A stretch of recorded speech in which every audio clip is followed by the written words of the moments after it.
नारायण नारायण नारायण नारायण नारायण नारायण नारायण नारायण नारायण।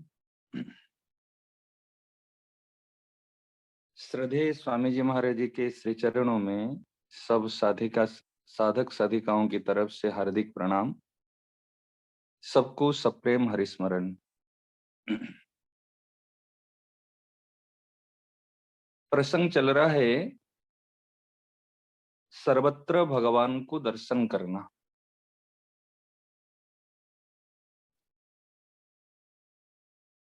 कारण वास्तव में सब जगह भगवान ही हैं। ये सर्वश्रेष्ठ साधन है। जब सर्वत्र भगवान ही हैं, भगवान के अलावा और कुछ है ही नहीं, भगवान ही अनेक रूप में सब कुछ बन गए हैं। इस संसार का रूप भी भगवान का रूप है। संसार और भगवान में अंतर क्या है? जो प्रतिक्षण परिवर्तनशील है, सम्यक प्रकारेण गच्छति, भली भांति निरंतर अपने विनाश की ओर जो भग रहा है, ये है संसार। और जो एक रस में, एक अवस्था में सदैव स्थित है और स्थित रहेंगे, कभी उसमें कुछ अंतर नहीं आएगा। समय, काल, परिस्थिति, अवस्था सब कुछ परिवर्तन होते हुए भी उनमें कुछ परिवर्तन नहीं होगा।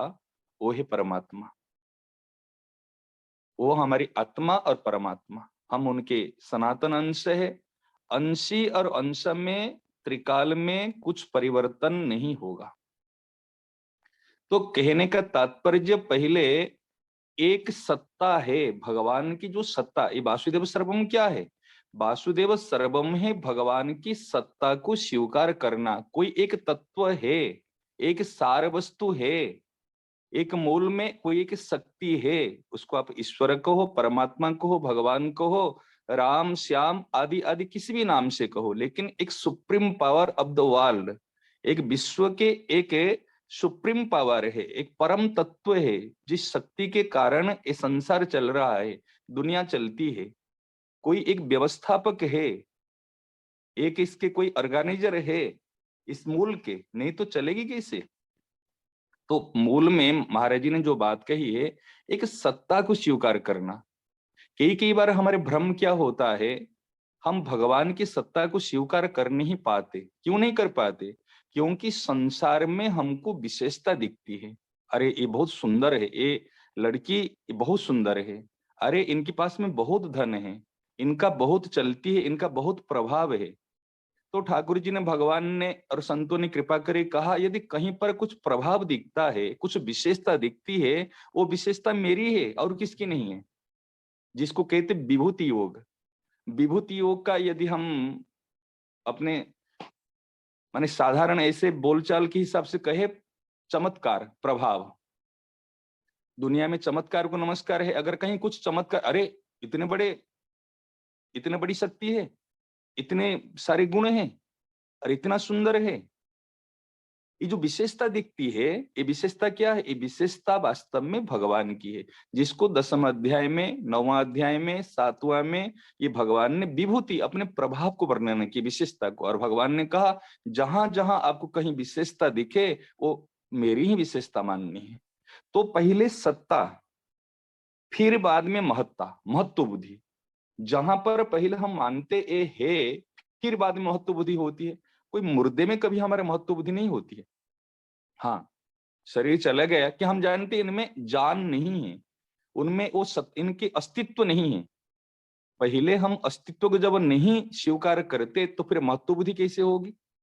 फिर जब महत्व बुद्धि नहीं होती, फिर उससे हमारा संबंध कैसे जुड़ेगा? जब संबंध नहीं जुड़ता, तो फिर उनको हम पाने की इच्छा कैसे करेंगे? तो एक क्रम जुड़ा हुआ है। महाराज जी ने जो बात बताई, सर्वत्र भगवान को दर्शन करना। यो माम पश्यति सर्वत्र सर्वम च मयि पश्यति। देखो ये बता रहे, जो यो माम पश्यति सर्वत्र, सर्वत्र मुझे देखता है और मुझ में सबको देखता है।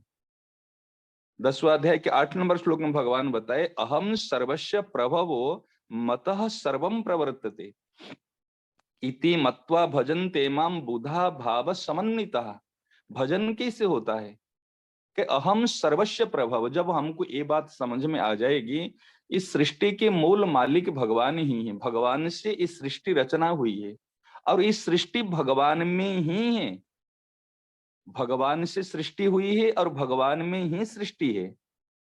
तो अहम सर्वस्य प्रभव मतः सर्वम प्रवर्तित इति मत्वा, इसको मानकर, इति मत्वा भजन्ते माम, बुधा जो बुद्ध पुरुष होते हैं, ज्ञानी होते हैं, इसको मानकर ही भजन करते हैं।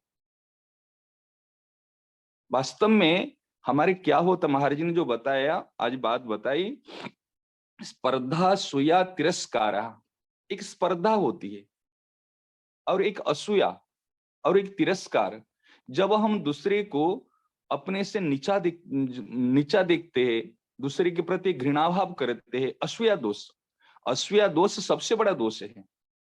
स्पर्धा प्रतिस्पर्धा तो होती है बराबरी में, किंतु एक असूया दोष, एक तिरस्कार करना, जब भगवत बुद्धि है हो जाए, तो फिर ये असूया दोष कहां से आएगा, तिरस्कार कैसे होगा? ये सारी दोष अहंकार के कारण है। जब शरीर संसार को मैं, मेरा और मेरे लिए हम मान लेते हैं, तो सारी दोष वहीं से उत्पत्ति होती है। एक दोष से सारी उत्पत्ति, दोषों की उत्पत्ति होती है।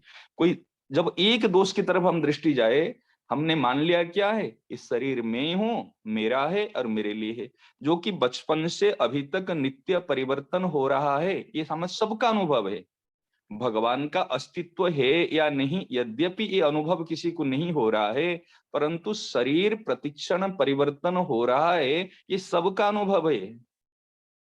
चाहे मूर्ख से मूर्ख हो, विद्वान से विद्वान हो, ये सबका अनुभव है। रही बात वो अनुभव को आदर देता है या नहीं देता है, अनुभव में कायम रहता है या नहीं रहता है। जो कायम रहता है, जो अनुभव को आदर देता है, वो होता है सत्संग का फल, ये है कृपा का फल।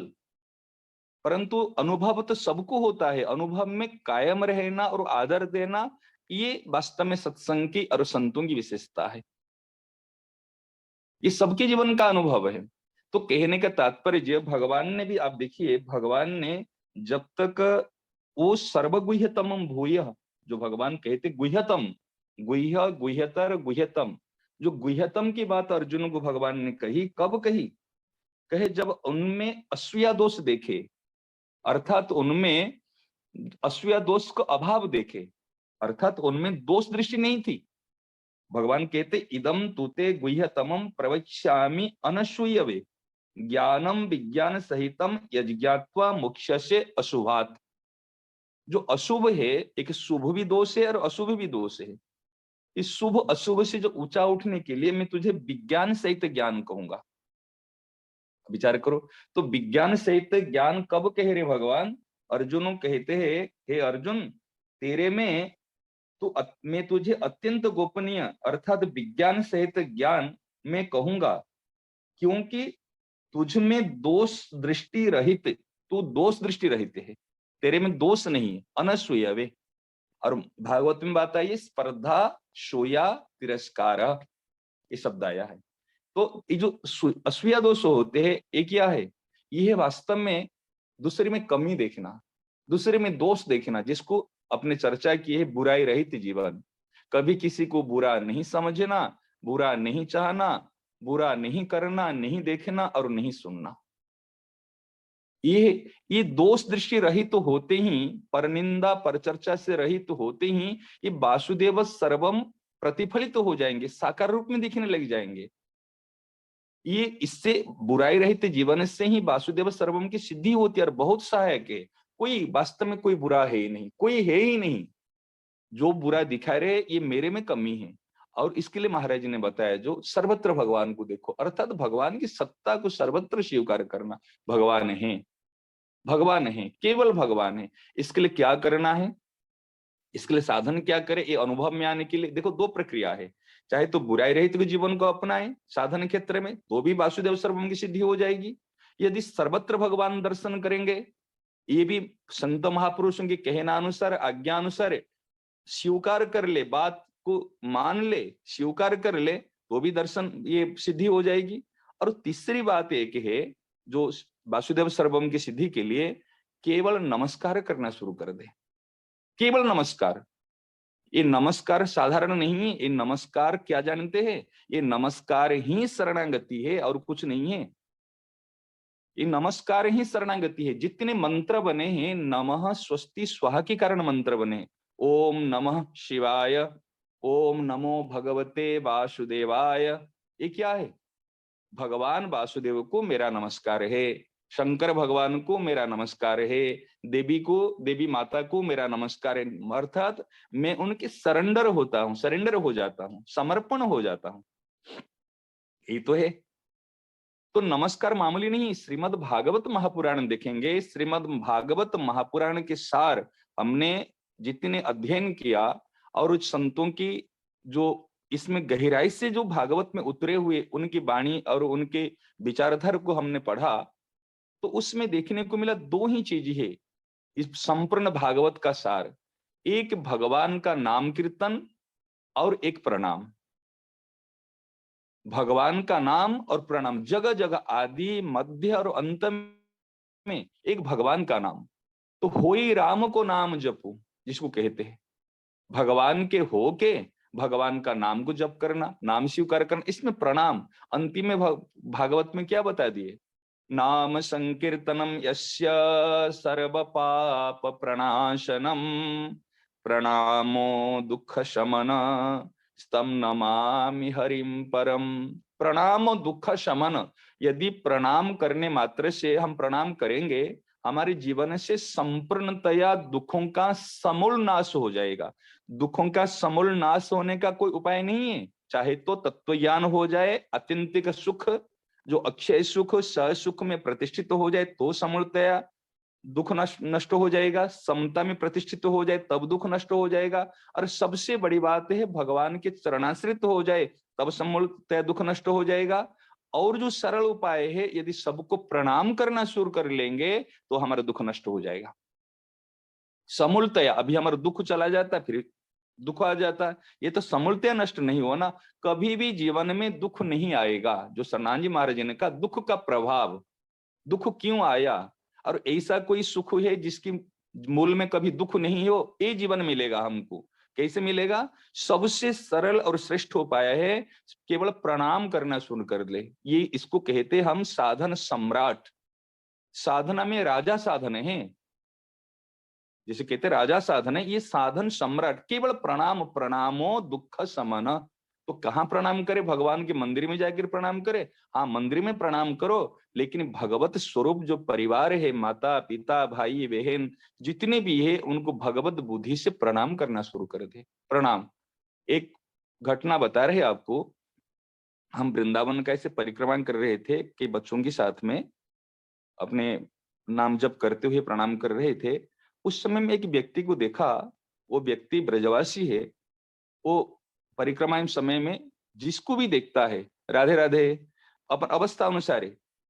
अब जो अगर संतों को देखता है राधे राधे महाराज, फिर अगर कोई गृहस्थ को देखता है राधे राधे भाभी, राधे राधे आंटी, राधे राधे दादाजी, मान इनके संबोधन अपने अवस्था अनुसार संबोधन करके केवल राधे राधे, केवल राधे राधे उनका साधन। जिनको देखता है राधे राधे, और वो राधे राधे कहते, वो व्यक्ति भी राधे राधे कहता, और उनको देखकर बड़ी प्रसन्नता होती, सब खुश हो जाते। राधे राधे कहते ही और बड़े खुश, थोड़ा हंस के राधे राधे कह देता है, स्माइलिंग करके फिर आगे बढ़ जाता, और कोई बातचीत नहीं।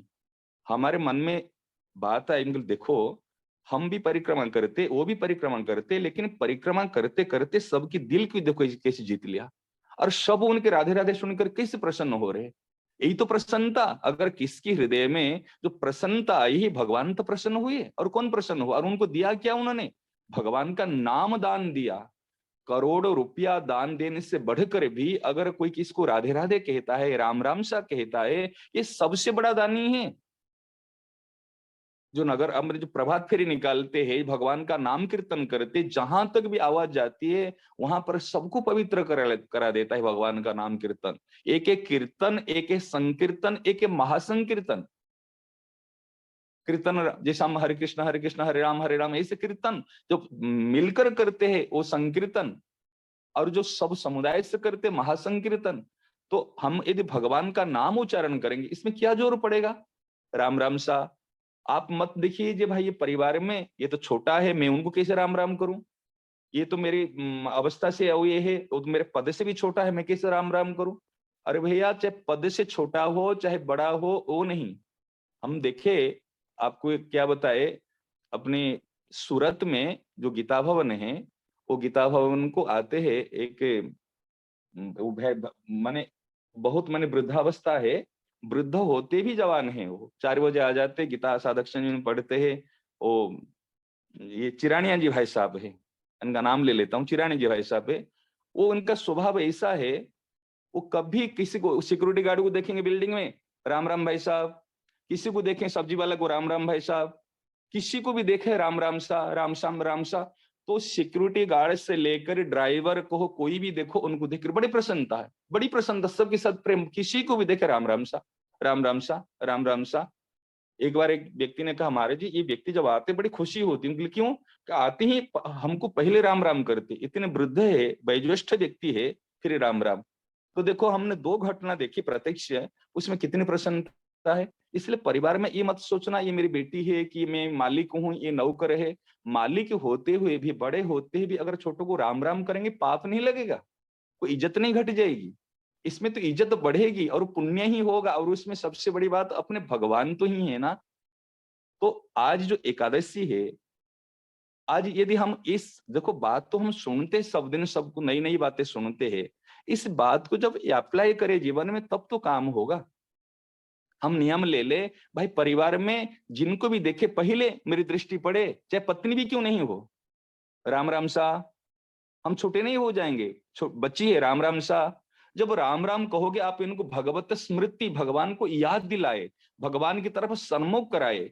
और भगवान की तरफ अगर कोई सन्मुख कराते हैं, उनसे बढ़कर कोई पुण्य नहीं होता, उनसे बढ़कर कोई दान नहीं होता, और उनसे बढ़कर कोई सत्कर्म नहीं होता। केवल राम राम सा। कोई देखो राधे राधे, राम राम, राम राम सा, केवल कोई भी देखो, इसको करो, ये भगवान का, ये हरि स्मृति सर्व विपद विमोचन। यदि ये बहुत बड़ा साधन है, और जो भागवत हम पढ़ते, लगता है अरे भाई ये तो साधन सम्राट है। हम तो एक बार बीच में ऐसे जो सत्संग चल रहा था, प्रत्येक माता बहन, जोधपुर में बताया, प्रत्येक घर में क्या होना चाहिए, 15, कम से कम 15 मिनट का भगवान का नाम कीर्तन, और सुबह उठते ही एक बार प्रणाम, माता पिता भाई बहन जितनी भी है। अरे श्रद्धेय स्वामी जी महाराज ही संत रूप में विराजमान है, अपने साधक संजीवनी के रूप में। जब संत घर में आते पधारते, कितनी खुशी मनाते, संत पावना पधारे, खूब उल्लास मनाते। वो संत जीवन मुक्त भगवत प्राप्त महापुरुष हमारे घर में विराजमान है, घर को पवित्र करते हैं। और ऐसा संस्मरणात् पुंसाम सद्यो शुद्ध्यन्ति वै गृहा, जिनके स्मरण मात्र से गृहस्थ का घर तत्काल ही पवित्र हो जाता है। तत्काल पवित्र होने का और कोई साधन नहीं है, एक भगवान का नाम कीर्तन, एक संतों का स्मरण, ये दोनों से घर पवित्र हो जाता है। और घर तो सबसे बड़ा घर है शरीर, जिस शरीर को अपना मान रखे, एक घर भी जो अंतःकरण की शुद्धियां भी हो जाती है। तो हमको क्या करना, संतों को स्मरण कर लो और उनको प्रणाम कर लो, भगवान को याद कर लो, उनको प्रणाम कर लो। और अगर याद भी नहीं आ रहे तो राम राम सा के नियम ले ले, कोई भी देखे राम राम सा, कोई भी देखे राम राम सा, कोई भी देखे बस ये देखो राम राम से शुरू करो, क्या जोर पड़ेगा उसमें? ये साधन सम्राट है, इसको सब कोई कर सकते। तो हम पहले बताया था 15 मिनट का कीर्तन और घर में सबको प्रणाम, अगर ये 2 चीज कर लेते हैं, हम भागवत कराने का ₹1,00,000 खर्चा करते, भागवत कराने में कई तो और ज्यादा खर्चा करते। लेकिन तथ्य क्या मिला, यदि भागवत आप ये भी नहीं करा पाते ₹1,00,000 खर्चा करके, यदि घर में 15-20 मिनट का कीर्तन नित्य प्रति शुरू कर ले और सबको प्रणाम करना शुरू कर दे, ये भागवत का फल मिल जाएगा, संपूर्ण भागवत श्रवण का फल मिलेगा। घर में शांति, अमंगल की निवृत्ति और जीवन में सरसता, प्रियता सब कुछ प्राप्त हो जाएगा। ये महाराज ने जो आज साधन बताया है, इस साधन को मेरा सबसे निवेदन है, हाथ जोड़ के निवेदन है, हम सब लोग करें। और क्या करें, सबको राम राम, सबको राम राम सा, राम राम सा, राम राम सा। अभी जैसे गीता प्रेस की पुस्तक देखो आ रहे हैं, अभी हम कितने उत्साह से सब भाई बहन सब मंगा रहे, सब कर रहे, और खूब मंगाओ, खूब, बहुत बढ़िया। कितना माने सेठ जी की क्या कृपा है, महाराज जी की क्या अनुग्रह है वास्तव में देखने को मिलती है इस समय में। तो इस कृपा अनुग्रह को छोड़िए मत, इसको ठुकराए मत। महाराज जी इतने विलक्षण सेठ जी दे रहे हैं, उसको बस घर में पहुंचे और उसमें राम राम सा बस एक साधन शुरू कर दे। परिवार में पहले उठ की जो उठा, पहले जो जिनको सामने में देखा, राम राम सा, राधे राधे, राम राम सा, हरि स्मृति, भगवान को याद दिलाओ। बस सबसे बड़ा काम है दुनिया में, हमारे जितने संपर्कीय है एक दूसरे को भगवान की ओर लगा दे, भगवान को स्मृति दिला दे। भगवान को याद दिलाने से बढ़कर कोई भी सत्कर्म नहीं है, कोई भी बड़ा अनुष्ठान नहीं है, कोई भी दान पुण्य तीर्थ व्रत कुछ भी नहीं है। केवल भगवान को भूलने के कारण हम इसमें भ्रम भटक रहे। इसलिए सबसे निवेदन है, महाराज ने जो बात कही है, ये महाराज के स्वप्न को हम साकार करेंगे, उनकी इच्छा को हम पूरी करेंगे, फिर कौन करेगा? वो किसी से आशा रखेंगे यदि हम लोग नहीं करेंगे? तो इसलिए सुनने सीखने के विषय नहीं रखकर इस बात को हम सब करें, मेरे सबसे निवेदन है। इसमें महाराज जी की प्रसन्नता है और वास्तविक इसमें हमारे जीवन की सार्थकता है। नारायण नारायण नारायण।